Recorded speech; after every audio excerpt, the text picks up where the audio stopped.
হয়তো স্বৈরাচার শাসক আমলে জোর করে কেড়ে নিয়েছিল, কিন্তু বিলিয়ে দেওয়ার ফলে এই স্বাধীনতা অর্জন হয়েছিল। মা ও মাটির সন্তান, এই কুমারখালীর সূর্য সন্তান। 24-এর আন্দোলনে পিয়াস ভাই ঢাকার রাজপথে তিনি সেইভাবে পরিষদ এবং শ্রমিক অধিকার পরিষদ সহ বিভিন্ন ইউনিটের যে সকল নেতৃবৃন্দ, শাকিল আহমেদ পিয়াস নামে মিল আছে না? আমাদের মনেরও মিল আছে। এই কুষ্টিয়ার যে কুমারখালীবাসী কুষ্টিয়াবাসী আপনারা আমাকে তো চেনেন, ভালোবাসেন। আমি কি আপনাদের কাউকে 10টা টাকা দিয়ে নিয়ে এসেছি? আপনাদের কাউকে কোনো প্রলোভনে নিয়ে এসেছি? ক্ষমতা দেবো বলে নিয়ে এসেছি? কোন প্রকার কোন প্রলোভন অস্ত্র ব্যতীত আপনারা আমাকে ভালোবাসেন, ঠিক কিনা? এই ভালোবাসা আমি পেয়েছি, এটা আমার জীবনের সব থেকে বড় পাওয়া। এবং বিশ্বাস করি আমার মৃত্যুকাল পর্যন্ত, আমার গায়ের শেষ রক্তবিন্দু থাকা পর্যন্ত যেন এই ভালোবাসার মান আমি দিয়ে যেতে পারি ইনশাল্লাহ। অসংখ্য মামলা, অসংখ্যবার জেল আর অসংখ্য নির্যাতনের শিকার হয়েও একদিনের জন্য রাজপথ থেকে বিতরিত হয়নি। স্বৈরাচারের চোখে চোখ রেখে কথা বলেছে, কথা সত্য কিনা? এই সাহস কোথার থেকে এসেছে? এই সাহস আপনাদের কাছ থেকে আমার এসেছে। আপনারাই আমার সাহস। আপনারা কি আমার সাহসের বাতিঘর? হাত তুলে সবাই বিশ্বাস করার, আপনারা কি আমার সাহসের বাতিঘর? যে কোনো কঠিন মুহূর্তে আপনারা আমার পাশে ছিলেন, থাকবেন আগামীতে। কোন অপশক্তি কি আমাদের রুখতে পারবে?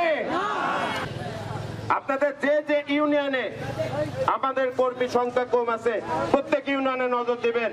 আজকের প্রোগ্রামে যদি 1 থেকে 1,500 মানুষ থাকে, আগামীর প্রোগ্রামে 5 থেকে 7,000 শুধু কর্মী বাহিনী থাকবে। আপনারা কি পারবেন?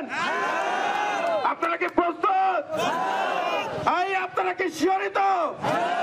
আপনারা কি দেশকে এগিয়ে নিয়ে যেতে, কুমারখালীকে এগিয়ে নিয়ে যেতে, ভিপি নুরুল হক নূর ভাইয়ের হাতকে শক্তিশালী করতে, গণ অধিকার পরিষদকে শক্তিশালী করতে একতাবদ্ধ? আপনারা মনে রাখবেন, আপনারা একজন বীর, যে বীর স্বৈরাচারের শাসন আমল থেকে একটি স্বাধীন বাংলাদেশ এনে দিয়েছে। এই বীরত্বে আমি বিশ্বাস করি আগামীর সুন্দর বাংলাদেশ বিনির্মাণ হবে। আপনারা আমার পাশে থাকবেন, আপনারা যেভাবে আমাকে সাহস জুগিয়েছেন সেইভাবে পাশে থাকবেন। আমি কথা দিতে চাই, আমার মৃত্যুকাল পর্যন্ত আপনাদের জন্য কাজ করে যাব। আমার চাওয়ার কিছু নাই। অন্যায়কে রুখতে হবে, নতুন স্বৈরাচার যাতে জন্ম না নেয় সেই দিকে খেয়াল রাখতে হবে। তাই তো আমি আপনাদের পেছনে সময় দিই। শুধু সময় দিই না, আপনাদেরকে আমি প্রচন্ড ভালোবাসি। আমার হৃদয় স্থল থেকে আমি আমার পরিবার মনে করি। এই পরিবারের গায়ে যদি কেউ একটা টোকা হাত দেয়, আমি বলে দিই কোন প্রকার কোন অপশক্তি যদি এদিক রক্তচক্ষু তাকায়, আমি তাদের সাথ দেব না। সর্বশেষে আপনারা কি একত্রিত আছে? এই যুব সমাজই পারবে পরিবর্তন করতে, আমি বিশ্বাস করি। এবং আমি বিশ্বাস করি আমার ভাইরা আমার প্রতি ভালোবাসা এবং আমার প্রতি যে ভালোবাসা তাদের দেখি, ইনশাল্লাহ আমরা আগামী অনেক ভালো কিছু করব। উপস্থিত সবাইকে ধন্যবাদ।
এ দেশের উপরে আপনার খাস রহমত বরকত নাযিল করে দাও।